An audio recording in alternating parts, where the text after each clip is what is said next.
नमस्कार मंडळी. एका लेडीजसाठी जर सकाळची सुरुवात किचनमध्ये काही न बनवताच झाली ना, तर तो दिवस तिला खूप छान वाटतो.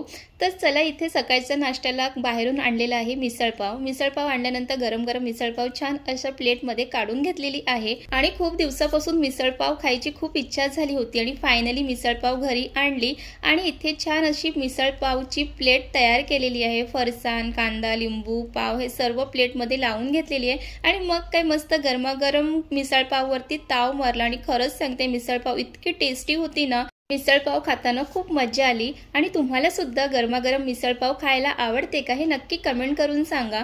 मिसळपाव तर बाहेरून आणलं पण घरातली कामं तर आपल्याला करायचीच आहे, त्याच्यापासून आपल्याला काही सुटका नाही. मग मिसळपाव खाऊन झाल्यानंतर पटकन भांडी वगैरे आवरली आणि त्यानंतर घरातली जी काही झाडं होती त्यांना पाणी घातलं आणि हे झाड आहे ते मी बाहेरून आणलं होतं आणि इथे माझ्याकडे एक फुलाचं झाड सुद्धा, याचं नाव माहीत असेल तर नक्की मला कमेंट करून सांगा. आणि गॅलरीमध्ये झाडांना पाणी घालत होते तर बाहेरून खूप आवाज येत होता, तर म्हटलं बघितलं तर बाहेर इतकं ऊन होतं आणि खालीच भाजी मार्केट आहे त्यामुळे खूप आवाज येत होता.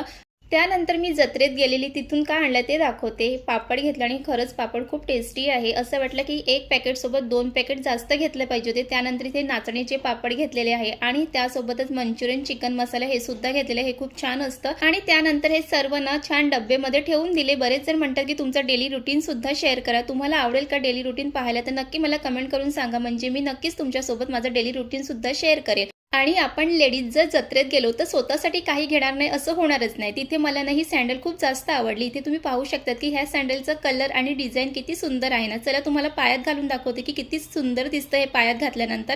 आणि त्यानंतर मग काय, पायात घातल्यानंतर मी चालून सुद्धा पाहिलं आणि खरंच खूप सॉफ्ट मटेरियल आहे. आणि तुम्हाला सुद्धा ही सँडल आवडली का नक्की कमेंट करून सांगा. आणि आजचा मिनी ब्लॉग आवडला असेल तर लाईक करा, कमेंट करा, शेअर करा आणि अशा मिनी ब्लॉगसाठी पेजला नक्कीच फॉलो करा.